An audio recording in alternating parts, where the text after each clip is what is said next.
experts on hate, experts on extremism, civil rights leaders.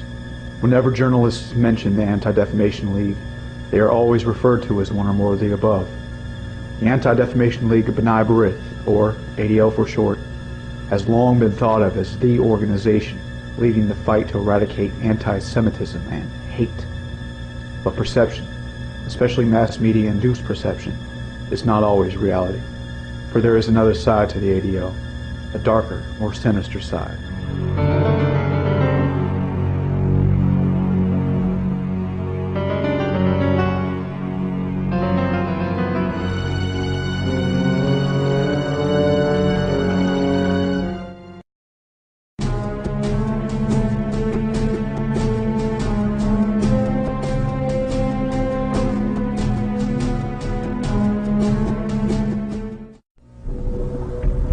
The ADL itself was established in 1913 by a lawyer named Sigmund Livingston, who began with, quote, 2 desks, $200, and the sponsorship of the Independent Order of B'nai B'rith, close quote, an international Jewish fraternal organization founded in the 19th century.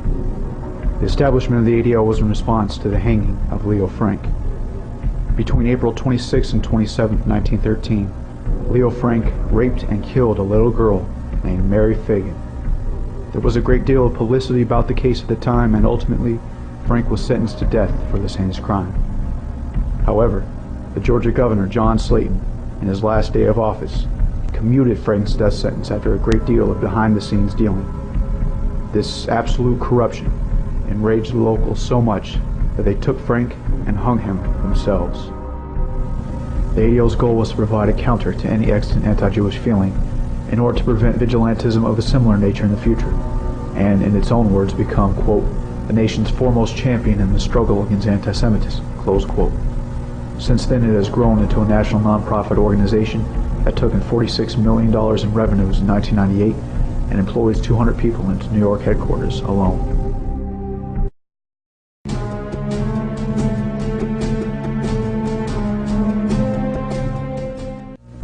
The ADL is commonly known as a civil rights organization, fighting for the well-being of all individuals, Jews and Gentiles alike. The ADL itself states, as the face of America continues to change on the brink of the 21st century, ADL will pursue its ever-challenging quest for equality, freedom, and justice for all people. But as Carl Perlston, a former member of the ADL's executive committee, who served in the upper echelons of the ADL for 25 years, asserts, we were a Jewish organization primarily concerned with issues affecting the Jewish community, and secondarily with equality and fair enforcement of laws for everyone. I recall that many times in days past, we deferred action on an item on the grounds that it was not related to the Jewish community, and was thus beyond our purview. In the 1920s, the ADL took on the anti-Jewish discrimination that was prevalent at the time in the employment and housing sectors. From the ADL's website. Colleges and medical schools had quotas limiting the admission of Jews. ADL established facts to influence public opinion against job discrimination and quotas in higher education, and sought legal remedies. In the 1950s, the ADL joined the struggle for civil rights and filed an amicus curiae brief in the landmark case of Brown versus Board of Education, which put an end to the odious ruling of separate but equal. These are but two of the actions in the name of civil rights the ADL has taken in its history. But the ADL, fighting the anti-Jewish quota system of the 20s, makes only a token effort, if anything at all, to seek legal remedies to help abolish the anti-white quota system called affirmative action. The ADL's official stance on affirmative action is that the ADL is technically against quotas as quotas, yet supports diversity. The ADL also supports the State of Israel, the apartheid State of Israel. Why does the ADL fight for integration here in the United States, yet wholeheartedly support the apartheid State of Israel? When a true civil rights organization fight against quotas in general, and against apartheid policies wherever they may exist?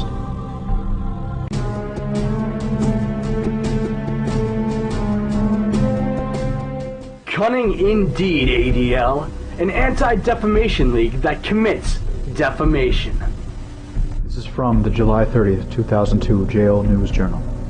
Jail is an organization that fights to ensure the accountability of our judges, and one of many organizations that has been tarred by the Anti-Defamation League.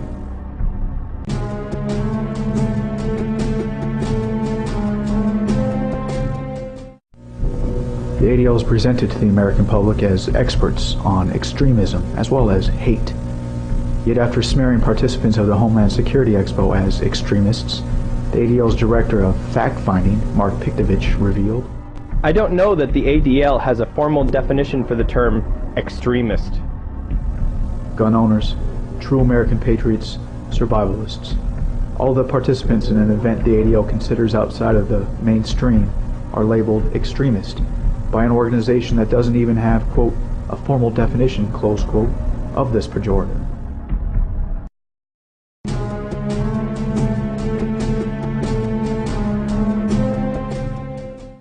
Carl Perlston eventually had enough of the hypocrisy and left after 25 years of service. Mr. Perlston recounts how, on one occasion, I once cited the comprehensive study by Yale University Law School's Dr. John Lott on gun laws to the effect that in those states where people could legally carry concealed weapons, crimes against people actually declined, since criminals do not want to take a chance that their victims may be armed. I was met with a sarcastic and dismissive response that only John Lott, Larry Elder, and you believe in that study. When Dennis Prager participated by invitation in a panel discussion on church-state issues, some members actually hissed and booed his remarks in a hostile display of intolerance. A respected board member persistently repeated to all who would hear that Prager was insane. When I expressed my views on some of these matters in various letters and articles in which I was not identified as an ADL board member, I was rebuked in a stern letter from our president advising that I had publicly taken positions contrary to ADL policy, which was not permitted. I had not realized that, as a price of board membership, I had given up my freedom of speech on issues on which the ADL had taken a position. This was much like the old Leninist doctrine of democratic centralism, in which debate is allowed only before a policy is adopted, and no dissent is tolerated thereafter. It seems odd that an organization which boastfully espouses and teaches tolerance and diversity will not tolerate a bit of dissent and diverse viewpoint in its own lay leadership. Carl Perlston witnessed the smears and censorship tactics firsthand. He has also quoted syndicated columnist Mona Sharon, who wrote, The ADL has committed defamation. There is no other conclusion to be reached after reading its new report, The Religious Right, The Assault, Intolerance, and Pluralism in America. It is sad that an organization with a proud history of fairness should have descended to this kind of character assassination and name-calling.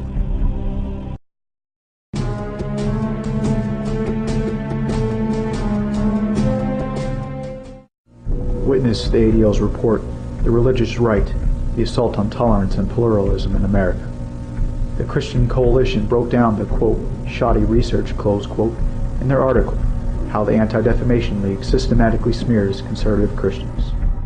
On June 9, 1994, the Anti-Defamation League of B'nai B'rith, an organization created to fight defamation, released a report that alleges, with shoddy research and threadbare scholarship, that politically active people of faith pose a threat to the survival of American constitutional democracy. The ADL accuses numerous religious conservative organizations and leaders of anti-Semitism and bigotry. In so doing, the ADL itself has committed defamation. The ADL's new definition of intolerance apparently is in disagreement with its liberal politics. The ADL claims its report was the culmination of 9 months of research, but it bears none of the signs of a serious research report. It is virtually devoid of specific references to resource materials. The reader is left to simply take it on faith that the ADL's most damning charges are true, which they are not.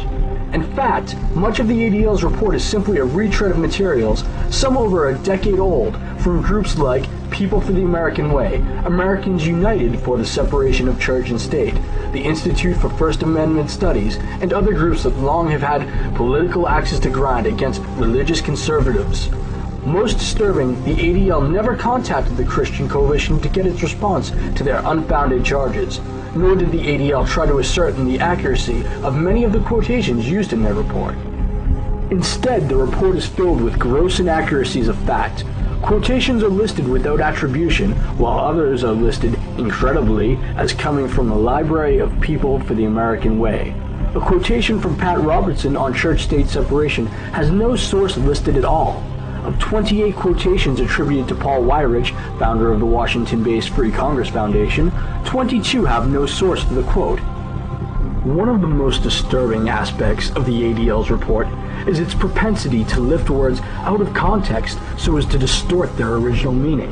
It does so with reference to the irresponsible charge of anti-Semitism. The ADL has displayed neither tolerance nor respect.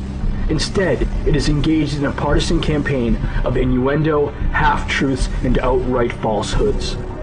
In the 1960s, the ADL published reports and later a book entitled Christian Beliefs in Anti-Semitism, which led to the Vatican Council repudiating important parts of their own Bible.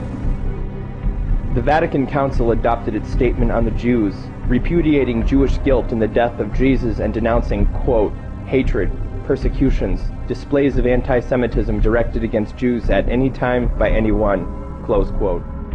In Matthew 27:25 it states quite clearly, quote, His blood be on us and on our children, close quote. His refers to Jesus, and us and our children refers to Jews. Thus the Vatican Council chose the demands of the ADL over its own religion.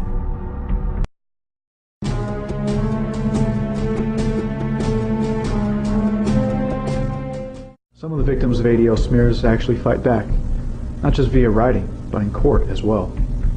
William and Dorothy Quigley were two victims of an ADL smear campaign, and they decided to fight back. In 1994, the Quigleys began having neighborly disputes with Mitchell and Candace Aronson, a Jewish couple.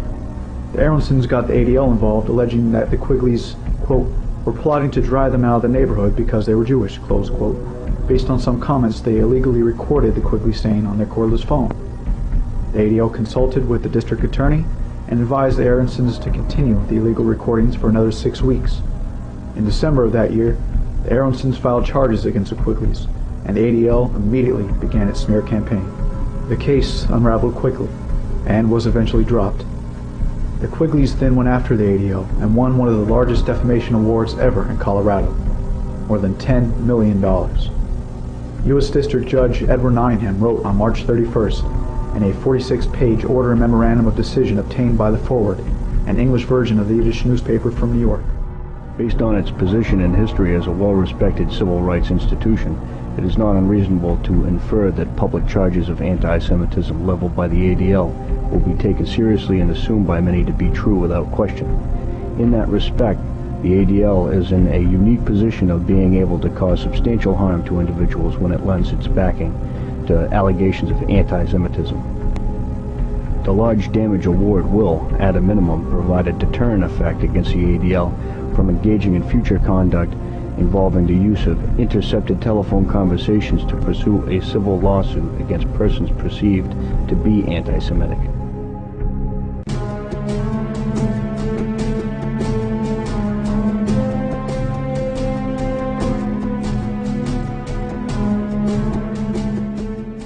Adolf Hitler is well known as one of the greatest orators who ever lived.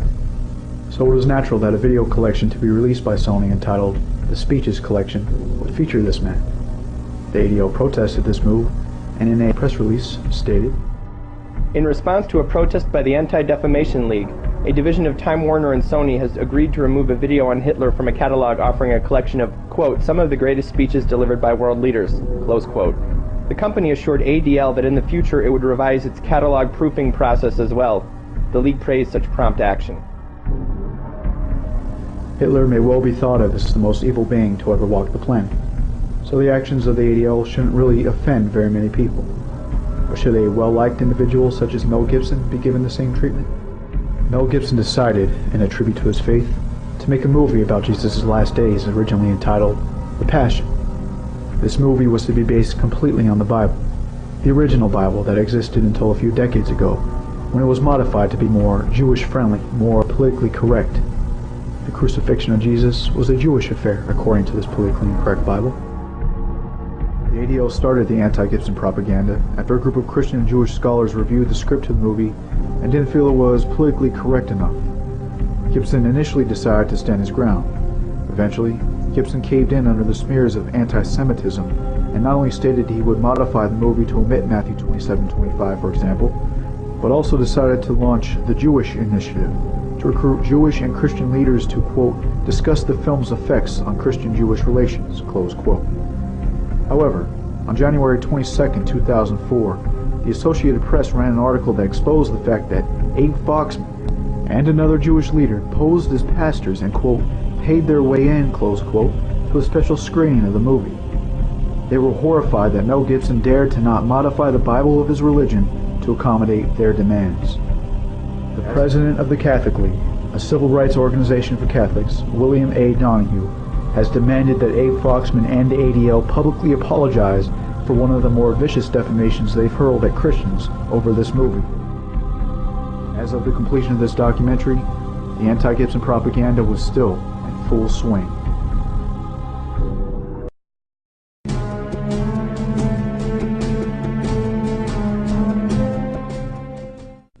The ADL believes that cyberspace is a dangerous place for children in regards to hate. So the ADL created something called the hate filter, which not only blocked sites that the Anti-Defamation League found objectionable, but redirected people who went to those sites to a special educational page on ADL's site. Matt Isaacs of San Francisco Weekly. So far, nobody is connecting the dots in a public way. An organization with a history of ruthlessly silencing its critics is trying to dictate the internet content available to the country's young minds. In addition to filtering sites the ADL deems objectionable, they've also been working hand in hand with internet service providers to prevent such sites from existing in the first place. The October 21, 1996 ADL press release includes the following statement. We are working with America Online to create an atmosphere of responsibility online, to set standards within the framework of the First Amendment that will give assurances to parents, educators, and communities that there is no tolerance for hate online. These are now part of what are referred to as Agreement to Rules of User Conduct, or Terms of Service. After working with AOL to make sure there was a written policy in place for dealing with that which the ADL declares to be offensive, the ADL sent out this press release on April 7, 1997. AOL's terms of service state that AOL Incorporated, its affiliates and ICPs have the right to remove content they deem, in their discretion, harmful or offensive. The League calls on AOL to live up to its own commitments. The ADL offers its services as experts on hate, works with ISPs to establish the legal ground needed to limit the amount of hate, then make sure the ISP lives up to its own rules. The ISPs, if they want to avoid bad press, work hard to ensure that the ADL's will be done.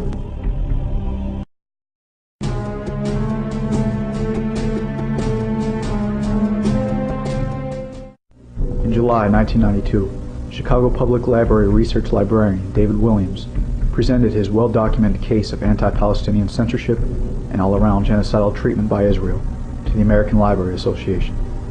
In response to this presentation based on 9 years of research, the ALA passed 2 Israel-critical resolutions. The ALA took on such an issue because, as then-President Marilyn Miller stated, the American Library Association has engaged in issues of human rights and intellectual freedom around the world since its establishment in 1876. Standing up to Israeli censorship and genocidal policies was a logical continuation of this tradition. The ADL and Jewish librarians were quick to react, however, and through their lobbying, threats, and intimidation tactics, eventually managed to have the resolutions pulled.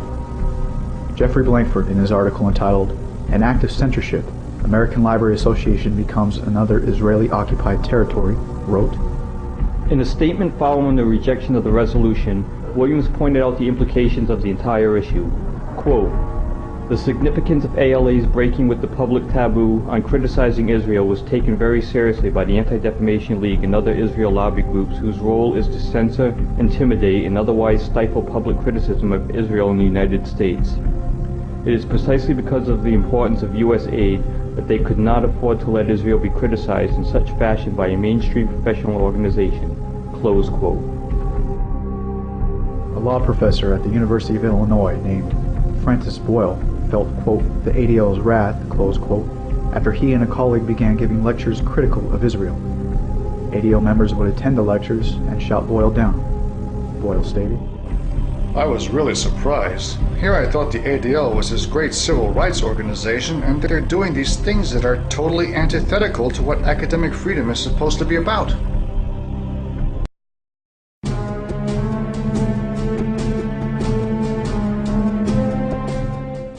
The ADL's mission has allegedly been to combat hate. Making hate a crime, obviously, would go a long way in this battle. And so, through the actions and lobbying efforts of the ADL, a new category of crime called hate crime was born.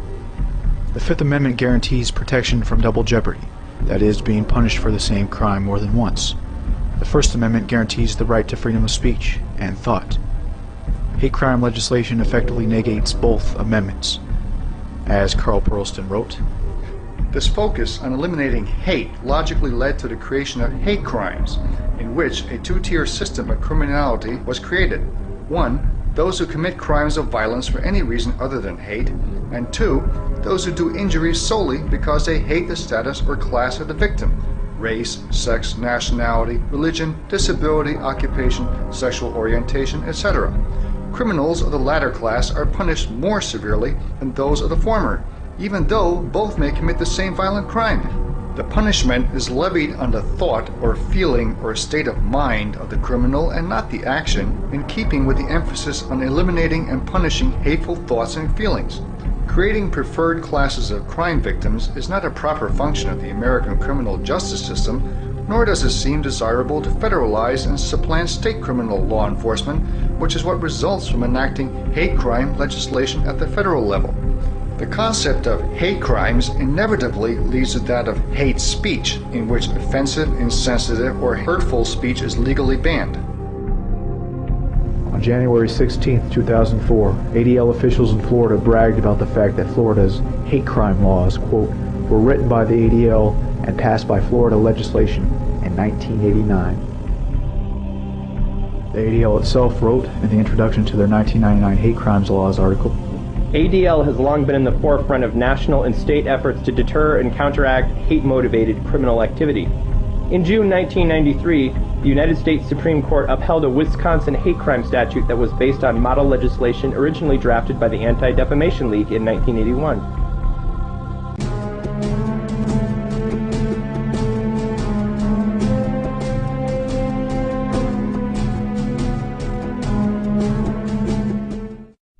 Dalits, the notorious murderous gangster, actually received an award from the Anti-Defamation League in 1985 due to Dalits' very generous financial donations to both the ADL and Israel. A quote from the Las Vegas Review-Journal article entitled The Double Life of Mo Dalits by John L. Smith touches on Dalits' background. Early in his life, Dalits was a bootlegger and racketeer mentioned in the same breath as Meyer Lansky and Benjamin Bugsy Siegel. In Cleveland, one longtime member of law enforcement would tell the Kefauver Commission, quote, ruthless beatings, unsolved murders, and shakedowns, threats, and bribery came to this community as a result of gangsters' rise to power, close quote. Dalits was considered part of that rise. Indeed, Mo Dalits was killed just 4 years after receiving the award in a gang shootout that left 7 others dead. Meyer Lansky's granddaughter, Mira Lansky Boland, was described in the Village Voice article by Robert Friedman of May 11, 1993 as the ADL's top fact finder in Washington.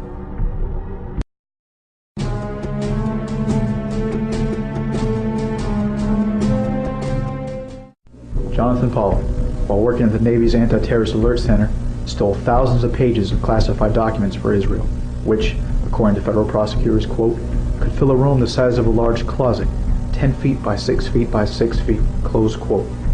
The Navy's Anti-Terrorist Alert Center was where some of the most closely guarded U.S. secrets could be accessed.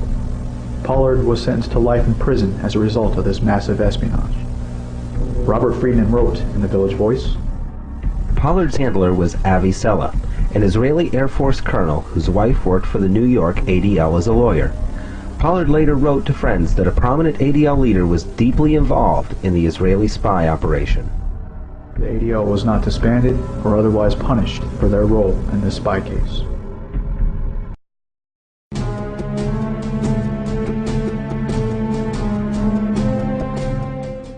In the waning days of the Clinton era, many questionable pardons were granted to infamous criminals. Probably the most noteworthy example of this was the pardon of Mark Rich, quote, a defiant fugitive accused of the biggest tax ripoff in U.S. history, close quote. Clinton made a lot of enemies during his presidency, especially amongst Republicans. So naturally, Republicans led the charge into investigating Pardongate. Abe Foxman, director of the ADL, was, quote, mentioned in internal memos of the Free Mark Rich team as a man who could be helpful, close quote. The ADL stated it wanted to help Mark Rich because of, quote, humanitarian reasons, close quote. In reality, the ADL helped Rich for two main reasons. First, he was an ardent supporter of Israel, and second, Rich donated $250,000 to the ADL in the years leading up to Pardongate. In fact, Abe Foxman, according to Brian Blomquist of the New York Post, quote, admitted he sought a presidential pardon for Mark Rich a month after his group accepted a $100,000 donation from the billionaire financier. Verena Dobnik of the Chicago Tribune wrote, in January 2000, Zevi Rafiak, an Israeli businessman and friend of Foxman, called to say Rich Foundation head and former Mossad agent Avner Azoulay wanted to meet the ADL director. That was followed by a note from the foundation pledging $100,000 to the ADL, Foxman said. In February 2000, over dinner in Paris, Foxman suggested to Azoulay that Rich seek a pardon. Carl Perlston wrote quite plainly that he did not help himself, quote, by dwelling on our national director's central role on behalf of the ADL in devising and wangling a pardon for criminal fugitive tax evader Mark Rich, close quote.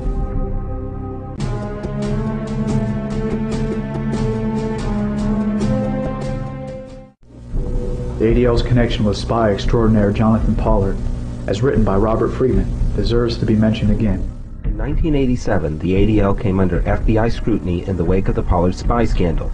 While assigned to the Navy's Anti-Terrorist Alert Center, where he had access to the most closely guarded U.S. secrets, Jonathan Pollard stole thousands of pages of classified documents for Israel, which, according to federal prosecutors, could fill a room the size of a large closet 10 feet by 6 feet by 6 feet. Pollard's handler was Avi Sella, an Israeli Air Force colonel whose wife worked for the new ADL as a lawyer. Pollard later wrote to friends that a prominent ADL leader was deeply involved in the Israeli spy operation. Pete McCloskey, a former Republican congressman, said, the number one goal of the ADL is the protection of Israel. Any group whose sole purpose is to protect a foreign nation should not have anything to say about what's said or written here in America. ADL members would attend the Israel critical lectures of Francis Boyle and shout Boyle down. Boyle said of the ADL, the ADL was far worse on Jews who criticized Israel than they were on Arabs. They treated them like traitors. The ADL has turned itself into a dirty tricks organization for Israel.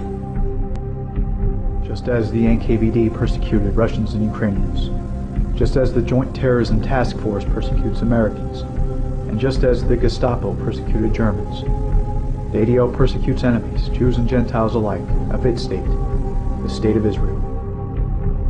Tom Girard, a San Francisco police officer who provided the ADL fact finder Roy Bullock with SFPD records, was sent to Israel on an all-expenses-paid trip by the ADL. Richard Hershot, the former director of the ADL's San Francisco office, gave testimony stating that, quote, up to half of the ADL's activities in the 7 years between 1986 and 1993 had been centered on discrediting political views that disagreed with the organization's support of Israel, close quote.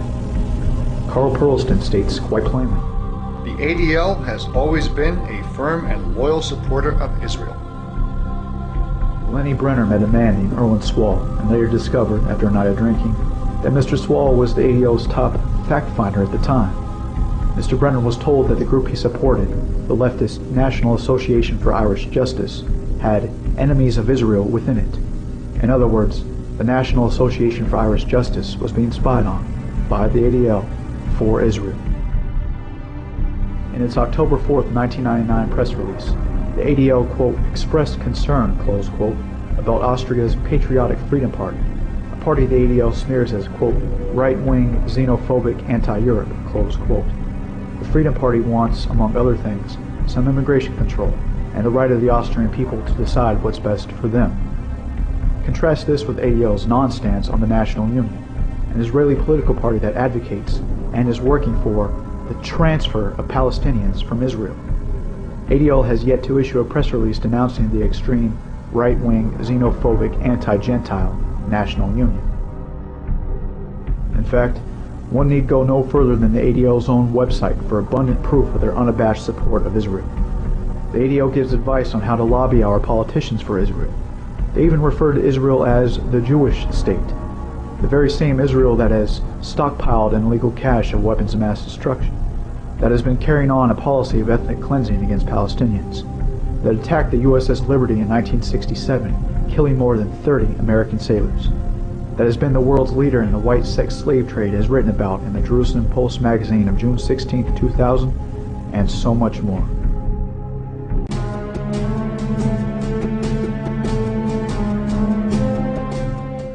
The ADL officially started its fact-finding in the 1930s from the ADL's website.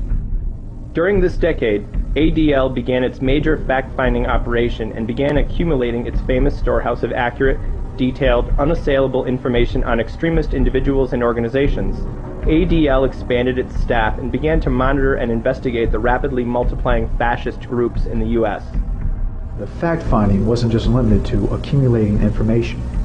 In at least one case, the fact-finding may very well have led to murder. The chairman of the Arab American Anti-Discrimination Committee, Alex Oda, was killed by a booby-trap bomb when he opened the door of his office in Santa Ana, California on October 11, 1985. ADL fact-finder Roy Bullock had infiltrated the AADC and had stolen the key to the same office. The 3 Jewish suspects fled to Israel before the FBI could apprehend them, and even though Bullock had the stolen key of the AADC office in his possession at the time of the bombing, neither he nor any of his employers in the ADL were ever charged in connection with Oda's murder. In 1993, the magnitude of the ADL's spy operation, and really, spy operation is the only way to describe the ADL's activities, became known after police in Los Angeles and San Francisco raided local ADL offices and discovered that the ADL was, quote, keeping files on more than 950 political groups, newspapers, and labor unions, and as many as 12,000 people, close quote. Many of the victims were people who, quote, simply opposed the policies of Israel, close quote. The California spy scandal was focused on 2 individuals. The aforementioned Roy Bullock, a man who, quote, was an undercover spy who picked through garbage and amassed secret files for the Anti-Defamation League for nearly 40 years, close quote, and Tom Girard, quote, a former CIA agent and San Francisco police officer accused of providing confidential material from police files to the Anti-Defamation League, close quote.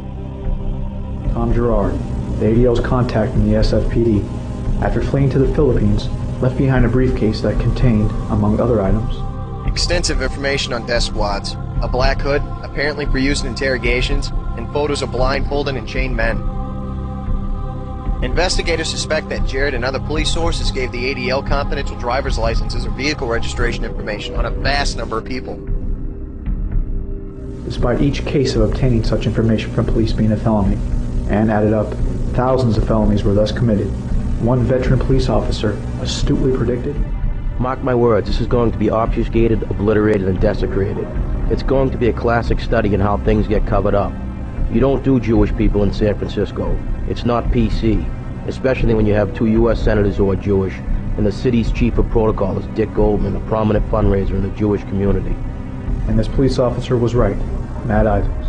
Although thousands of non-public documents were found in the possession of both Bullock and the ADL, the city offered a settlement agreement to the organization in November of 1993. As a result of the deal, the ADL paid a $75,000 civil fine, most of which went to charitable causes along the lines of the ADL's own interests, such as a hate crimes reward fund, while denying all allegations of wrongdoing. Indeed, despite the potential public relations disaster that could have ruined the ADL after this massive spy ring was uncovered, the ADL has continued its questionable methods, and has used the information it has gathered via these questionable methods to forge partnerships with law enforcement.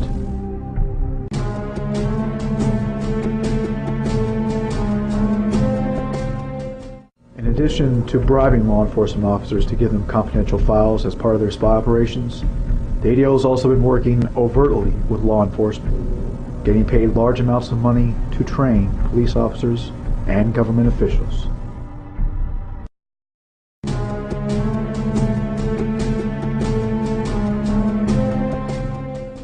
The ADL has set up what it calls a law enforcement agency resource network. As part of this network, the ADL, quote, offers to provide training to police personnel on how to recognize and deal with hate criminals and speech criminals, close quote. In 2002, then Police Chief Bernard Parks signed a formal agreement with the Anti-Defamation League in order to allow the Los Angeles Police Department and the ADL to share information in the effort to protect citizens from ADL-declared haters and extremists. The then Los Angeles Regional Director of the ADL in response to the agreement. We are committed to providing law enforcement agencies with the resources and tools to augment their ongoing efforts. We have extensive resources available to law enforcement, including current and archival information, analysis, and programs. What isn't mentioned is that much of the archival information was obtained illegally. Considering that Los Angeles was one of the cities prominently involved in the ADL spy operation less than a decade earlier, it is quite shocking that the LAPD would enter into such an agreement. But Bernard Parks hasn't been the only high-ranking law enforcement official to ally himself with the Anti-Defamation League. Elmer H. Tippett Jr., Vice President for Public Safety at the Metropolitan Washington Airports Authority, was pleasantly surprised to learn of the vast capabilities and the assistance your organization is capable of rendering to law enforcement. L.A. County Undersheriff William T. Stoneck. I laud the efforts of the Anti-Defamation League for their foresight and commitment to partnership with law enforcement to ensure that our communities are free of the scourges of bigotry and hate. Through our partnership, we will be able to provide line-level law enforcement with links to community-based organizations, enhanced education and information sharing that will bring greater efficiencies to our fight against bigotry and hate. The Sheriff's Department stands with our partners in law enforcement and the Anti-Defamation League to lead the fight against racism, sexism, anti-Semitism, homophobia, and bigotry in all its forms. Bill Bratton, former New York City Police Commissioner. ADL's new law enforcement initiative with its new webpage and training curricula will prove to be a significant addition to law enforcement efforts nationwide to deal more effectively with extremists, hate groups, and biased crimes. I applaud their efforts.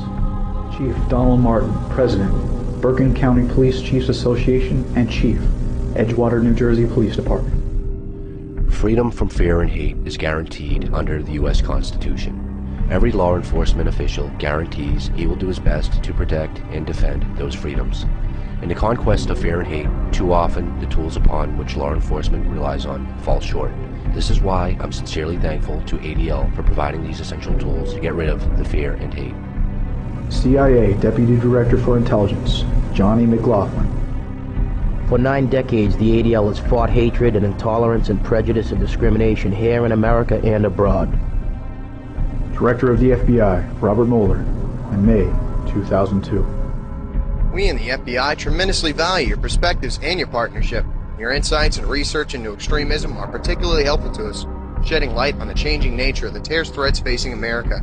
Your support of hate crime and terrorist investigations, which are now front and center in the work of the FBI, is essential to us. And the training and education you provide for the FBI and for law enforcement have never been more relevant. That includes a conference on extremist and terrorist threats that you are sponsoring later this month at the FBI Academy. So thank you for all these efforts. And again, I look forward to working with you to strengthen our partnership.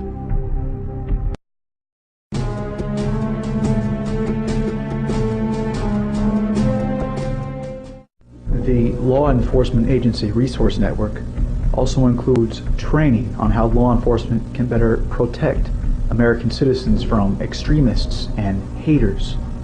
On Tuesday, April 16, 2002, the ADL hosted a meeting of the Committee on Terrorism of the International Association of Chiefs of Police. This committee, chaired by a senior FBI official from Washington, heard presentations from ADL experts on Islamic fundamentalism and domestic terrorism, and saw a demonstration of ADL's Learn website and new CD-ROM guide to extremism in America.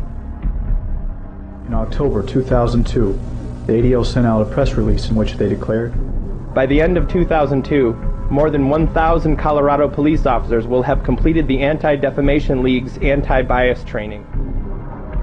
On March 25, 2003, the ADL, with the Federal Bureau of Investigation and the United States Attorney's Office, held a conference entitled Domestic Terrorism from Detection to Response. Joanna Libros, ADL Director of Investigative Research, Southern Region, and coordinator of the conference. This conference was used as a resource.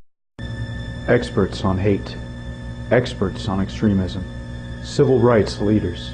Whenever journalists mention the Anti-Defamation League, they are always referred to as one or more of the above. The Anti-Defamation League of B'nai B'rith, or ADL for short, has long been thought of as the organization leading the fight to eradicate anti-Semitism and hate. But perception, especially mass media-induced perception, is not always reality. For there is another side to the ADL, a darker, more sinister side.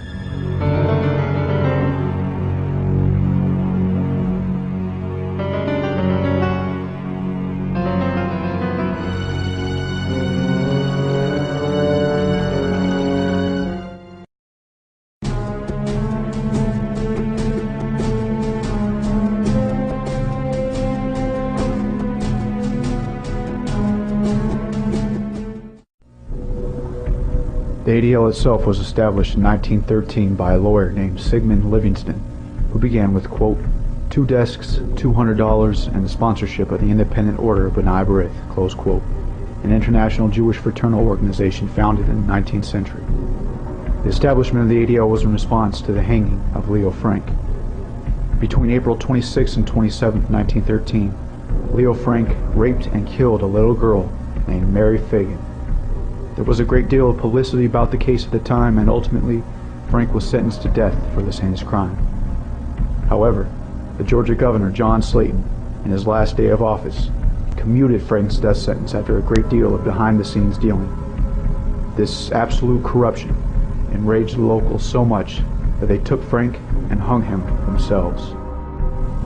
The ADL's goal was to provide a counter to any extant anti-Jewish feeling in order to prevent vigilantism of a similar nature in the future, and, in its own words, become, quote, the nation's foremost champion in the struggle. Days passed, we deferred action on an item on the grounds that it was not related to the Jewish community, and was thus beyond our purview.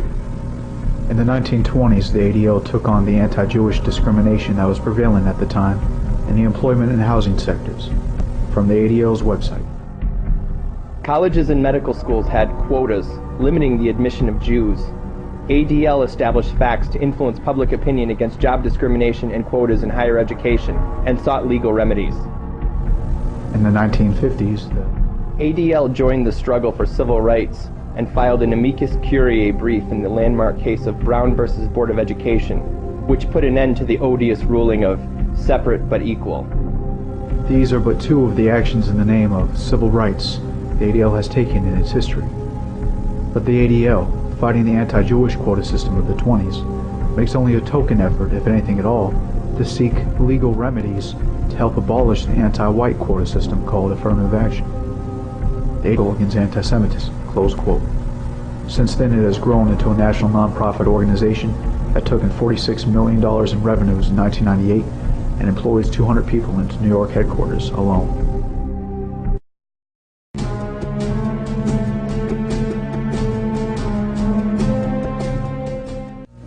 The ADL is commonly known as a civil rights organization, fighting for the well-being of all individuals, Jews and Gentiles alike. The ADL itself states, as the face of America continues to change on the brink of the 21st century, ADL will pursue its ever-challenging quest for equality, freedom, and justice for all people. But as Carl Perlston, a former member of the ADL's executive committee, who served in the upper echelons of the ADL for 25 years, asserts, we were a Jewish organization primarily concerned with issues affecting the Jewish community, and secondarily with equality and fair enforcement of laws for everyone. I recall that many times in the ADL's official stance on affirmative action is that the ADL is technically against quotas as quotas, yet supports diversity. The ADL also supports the State of Israel, the apartheid State of Israel. Why does the ADL fight for integration here in the United States, yet wholeheartedly support the apartheid State of Israel? When a true civil rights organization fight against quotas in general and against apartheid policies wherever they may exist?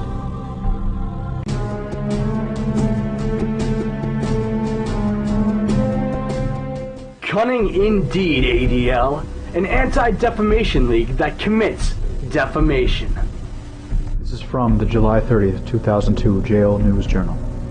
Jail is an organization that fights to ensure the accountability of our judges, and one of many organizations that has been tarred by the Anti-Defamation League.